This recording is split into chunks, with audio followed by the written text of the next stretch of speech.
Hey Shannon, Prime Homebuyer team, and any friends that this gets shared with. This is Carson, and this video is taking you through the lead scoring system that has been installed for seller leads, and we can kind of recreate this flow for others in a very similar way if needed.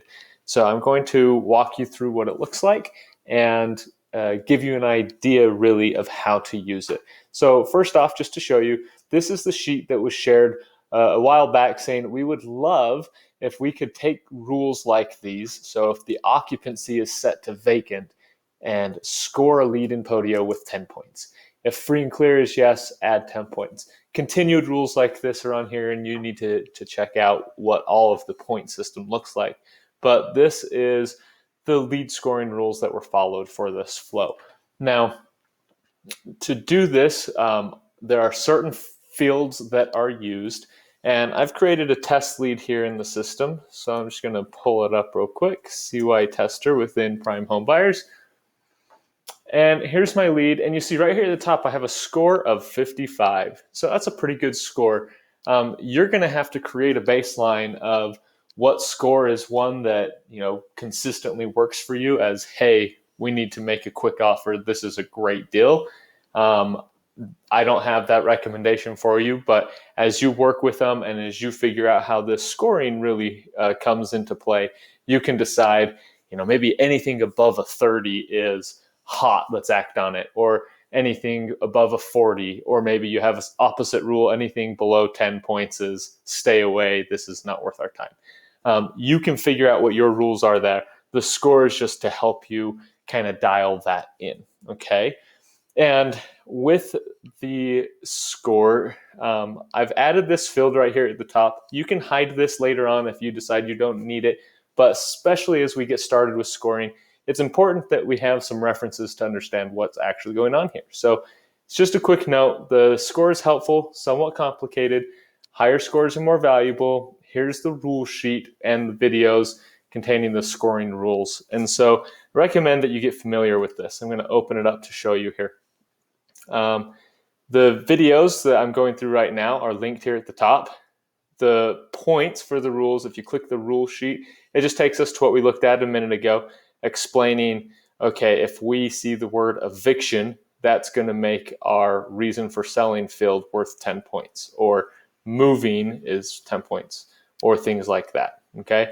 We also see other rules such as if occupancy is owner occupied, subtract 10 points, okay? So this is just going to help you understand why the score changes the way it does, okay? So just be familiar with this. The resources on this page are for your benefit. Now, what we're going to look at in this video is really just some of these fields. In order to put this in other systems, these are the fields we'll need to use. If your system doesn't have this field, it's okay. We can create it. We can find what field you use that's similar to it. It'll just add a little bit of work to change.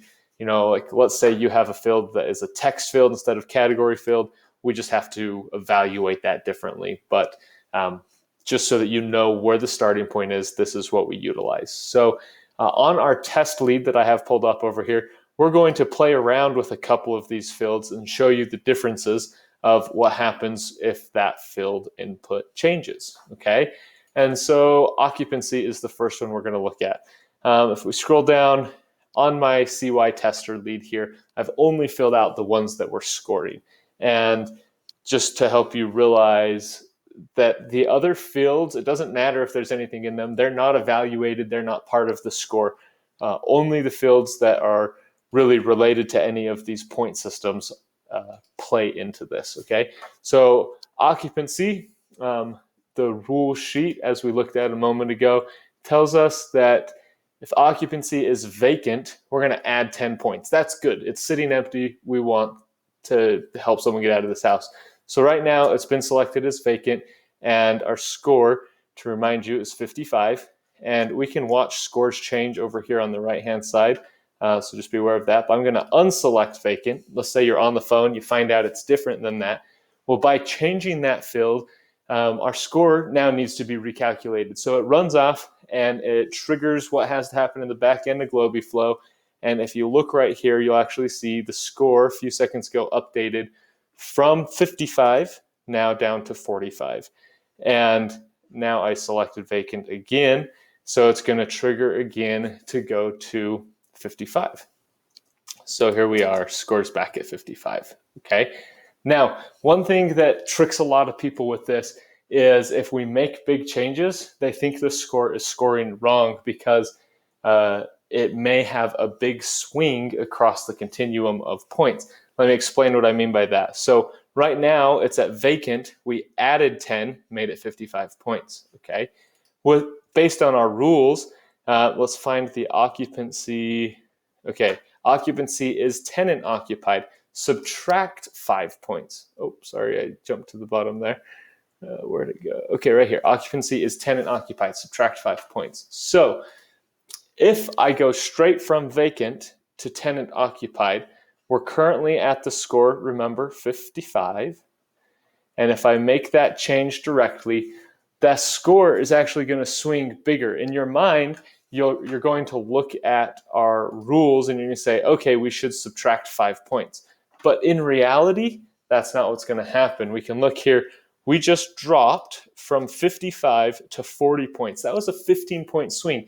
What we did is we took away the 10 points for being vacant and we subtracted the 5 points for being tenant occupied.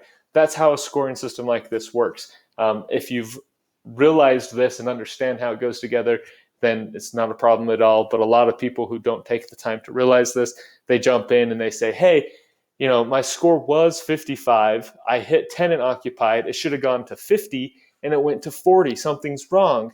Well, not actually true. What's happening is that we're reevaluating a fresh score every time.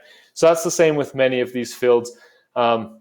Like let's say we change these notes, got a divorce and need to get out. So I'm just going to say thinking about a new place. So I changed the text in here. As soon as I click out of that, we're going to start running that flow in the background to change our score based on what the differences are here. Now it takes a minute because it's going to be evaluating all the words in here. It's reading all of these fields for us every time. And with the change there, we've now dropped it down to 20. If we jump in here to see 20, that's our score at the moment. So play with this, become familiar with what points are those, or what words are those trigger words, understand how it works, and really go through this lead scoring rules. Watch videos. So this is video 1, how to use it. In a minute, I will share with you video 2, the how it works, really a glimpse into the back end of what's happening here. The rule sheet we've looked at plenty of times. Fields required, just understand these are the ones that are being evaluated for this score. And this note right here is what we're going to finish on, some important points to remember. So this score, it gets calculated whenever a lead is added to the system. And let's say they fill out a web form somewhere and you've only asked them like 3 questions. What's your name, email, address, right? It's going to come in and it's going to try and calculate a score, but all of our fields have not been completed yet. So if you jump into a new lead and you instantly say, what's my score? And you say, oh, that's a bad score, I don't want to work on this lead, then that is bad logic because those fields are probably just not filled out yet. You haven't contacted them to understand the situation.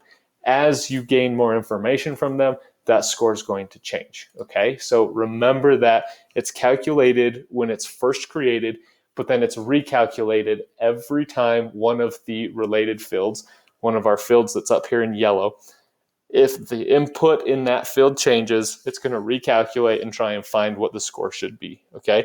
So make sure you filled out as much of this info as you can before you really put any weight on that score field, okay? The lead score really is just a representation. Don't be making heavy decisions off of this. We can't say, you know, if it's got X points or above, you're going to make $10,000. We don't know that. This is just helping you to get a gauge on how good this lead may be.